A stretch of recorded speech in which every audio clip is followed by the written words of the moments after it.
They said Ukraine could inevitably retake Crimea. Experts laughed. Analysts dismissed it. But events on the ground started telling a very different story. What if everything we were told was wrong? What if the impossible was already unfolding? Stay with me, because what happened next shocked the world. Hello everyone, welcome back to the channel. Today we are diving into one of the most controversial and misunderstood topics of the modern geopolitical era. For years, audiences were told that Crimea was permanently lost, that Ukraine would never have the capability, support, or strategic leverage to challenge Russian control over the peninsula. This belief was repeated so often that it became accepted as fact, even by seasoned analysts and military commentators. Television panels, think tank reports, and online discussions all echoed the same conclusion. Crimea was considered untouchable. Yet history has a habit of punishing certainty. What makes this story so important is not just what happened, but why so many people were wrong in the first place. When experts speak with absolute confidence, they often underestimate variables that are quietly changing beneath the surface. In this video, we are not promoting speculation or hype. Instead, we are breaking down how perceptions shifted, what assumptions failed, and why Crimea re-entered serious strategic discussion after being written off. This is not about predictions or propaganda. It is about understanding how narratives collapse when reality changes. By the end of this video, you will see why the phrase, "never possible," became dangerously misleading. Stay focused, because every section builds on the last, and the full picture only becomes clear when all pieces are connected carefully. To understand why Crimea was labeled impossible to retake, we must first examine the strategic assumptions that shaped early analysis. Crimea was viewed as a fortified stronghold, protected by geography, military infrastructure, and naval dominance. Analysts believed Russia's control of the Black Sea Fleet alone made any Ukrainian operation unrealistic. The peninsula's narrow land connections were seen as easy to defend and nearly impossible to breach. Additionally, international hesitation played a role.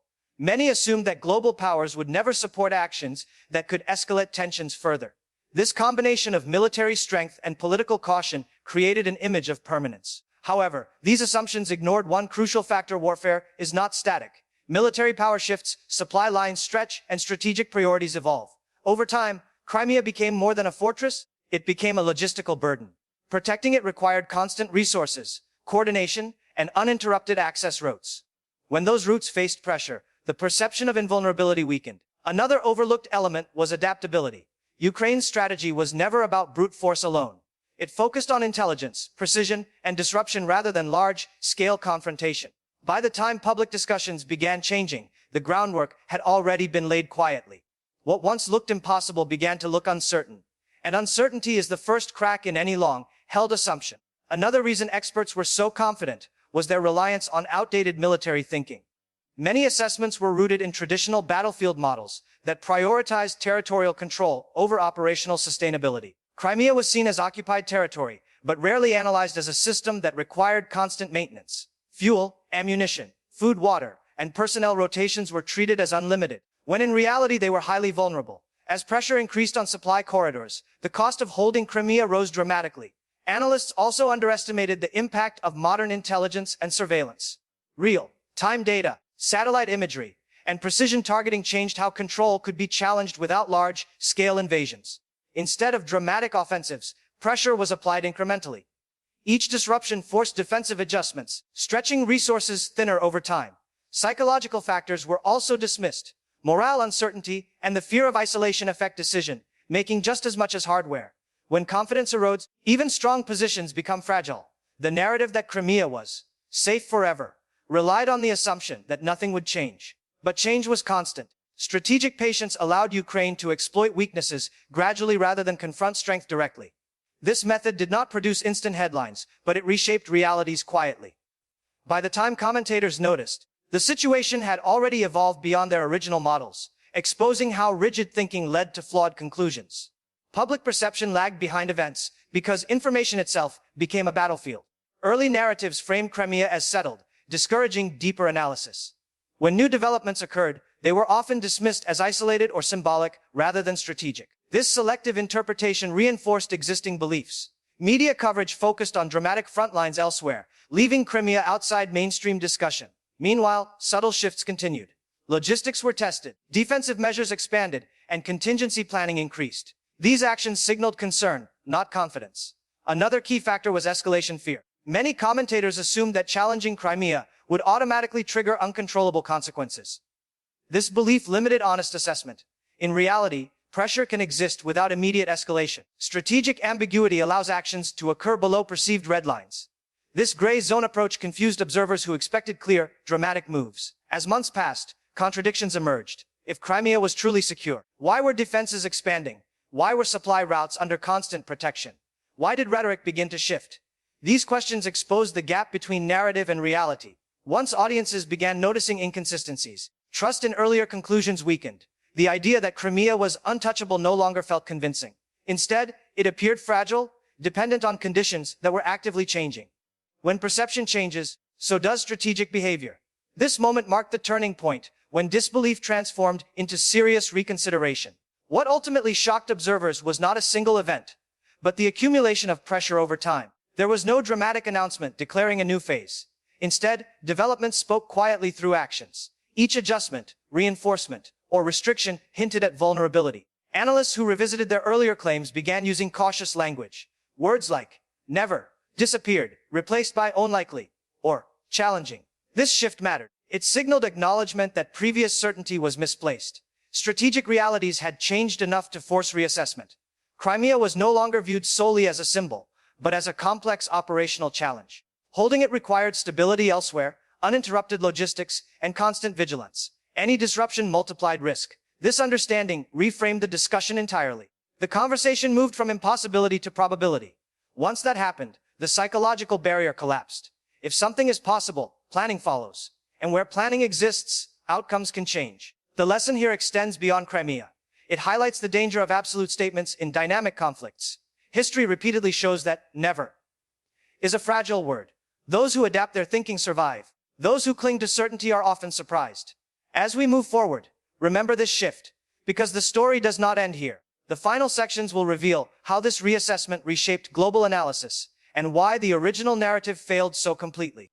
As global analysts adjusted their language, governments and institutions quietly adjusted their strategies as well. Discussions that once avoided Crimea entirely began including it again, not as a fantasy, but as a variable. This change was subtle but significant. Policy papers started referencing scenarios instead of dismissals. Military assessments included contingencies instead of conclusions. This shift reflected a broader understanding that long conflicts reward flexibility, not certainty. Ukraine's approach emphasized endurance rather than spectacle. By focusing on sustainability, pressure, and timing, it avoided forcing premature outcomes. This patience contrasted sharply with early predictions that expected fast, decisive moves. Instead, the strategy acknowledged limits and worked within them. Observers who previously mocked the idea of Crimea changing hands now faced an uncomfortable reality. Their models had not accounted for prolonged adaptation. They had measured strength in snapshots, not trajectories. Meanwhile, public discourse evolved. Audiences became more skeptical of absolute claims. The phrase, "experts were wrong," gained traction, not because of ideology, but because evidence contradicted confidence. This moment mattered because it reshaped trust. People began demanding explanations instead of slogans. How did assumptions fail? What factors were ignored? These questions pushed analysis forward. Crimea became a case study in how slow, methodical pressure can rewrite expectations. The impossible had not yet happened, but the certainty that it never could was gone forever.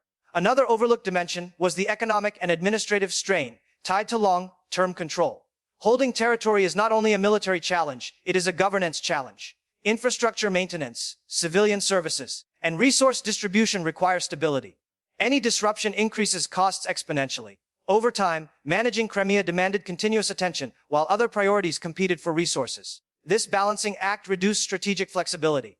Analysts who focused purely on battlefield strength missed these cumulative pressures. Additionally, isolation amplified vulnerabilities. When access routes are limited, even minor interruptions create cascading effects. Redundancy becomes essential, yet difficult to sustain. This reality slowly eroded the assumption of permanence. Meanwhile, Ukraine leveraged international coordination to reinforce its position indirectly. Diplomatic consistency, intelligence sharing, and long-term planning created an environment where gradual change became possible. None of this produced dramatic headlines, but it altered fundamentals. The conversation shifted from, "Can it happen?" to, "Under what conditions could it happen?" That distinction is critical.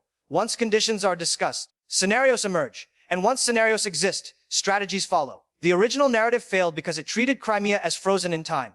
In reality, no strategic environment remains static. Every system adapts or degrades. Understanding this dynamic exposed how fragile earlier conclusions truly were.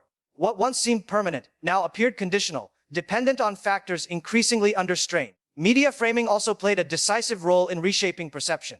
Early coverage relied heavily on authoritative voices that spoke with confidence, discouraging dissenting analysis. As events evolved, those same outlets faced a dilemma. Ignoring new indicators risked credibility, but acknowledging them challenged prior messaging. Gradually, coverage diversified. More nuanced discussions emerged, highlighting complexity instead of certainty. This change allowed audiences to reconsider earlier beliefs. Importantly, this was not driven by a single breakthrough moment. It was driven by accumulation. Each report, adjustment, and contradiction weakened the old narrative.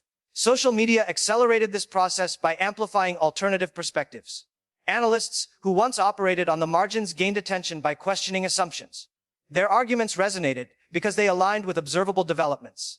The phrase, "they were dead wrong," reflects frustration with oversimplification, not celebration of conflict.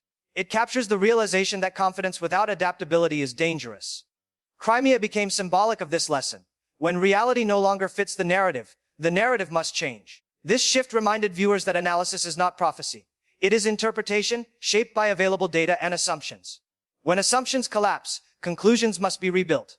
This is why the story matters beyond geography. It demonstrates how collective belief can lag behind evolving truth, and why critical thinking remains essential in complex conflicts. At its core, this story is about humility in analysis. The strongest lesson is not who was right or wrong, but why certainty failed. Predicting outcomes in long conflicts requires acknowledging uncertainty. Crimea exposed how easily confidence can become complacency. Analysts mistook early advantages for permanent conditions. They underestimated adaptation, endurance, and innovation. Ukraine's strategy did not rely on dramatic reversals, but on creating dilemmas over time. Each dilemma forced responses, each response consumed resources. Slowly, the balance shifted from confidence to caution. This gradual transformation rarely captures attention, yet it shapes outcomes more effectively than sudden moves. Observers who revisited their assessments demonstrated intellectual honesty. Those who doubled down on absolutes lost credibility. This distinction matters because future analysis depends on learning from error. The narrative collapse around Crimea serves as a warning against absolute language. Words like never close doors that reality may reopen. By examining how and why expectations changed, we gain a clearer understanding of strategic evolution. This does not guarantee outcomes, but it improves judgment. Crimea's story reminds us that power is relational, not static. It depends on context, sustainability, and time. When those factors shift, so do possibilities. Recognizing this early prevents surprise later. That is the real takeaway from this unfolding chapter. As we conclude, it is important to separate outcome from insight. Whether Crimea ultimately changes hands is less important than understanding why certainty collapsed. The claim that Ukraine could never retake Crimea was rooted in assumptions that ignored change. Over time, those assumptions unraveled. Strategic pressure, logistical strain, adaptive planning, and narrative shifts combined to rewrite expectations. This process did not happen overnight, and it did not follow traditional models. That is precisely why so many were wrong. They expected clarity where ambiguity ruled. They expected permanence where conditions evolved. This story challenges how we consume analysis. It urges viewers to question absolute claims and examine underlying variables. Conflicts are not static puzzles. They are living systems. When one part changes, the entire system reacts. Crimea illustrates this dynamic vividly. The shock was not a single event, but the realization that never was an illusion. By recognizing this, we become better observers, less vulnerable to oversimplification. As future developments unfold, remember this lesson. Confidence should always be tempered by adaptability. History rewards those who remain flexible and curious. The narrative around Crimea did not fail because of malice, but because of rigidity. And rigidity in any complex system eventually breaks. If you found this analysis valuable, make sure to like the video, subscribe to the channel, and share your thoughts in the comments.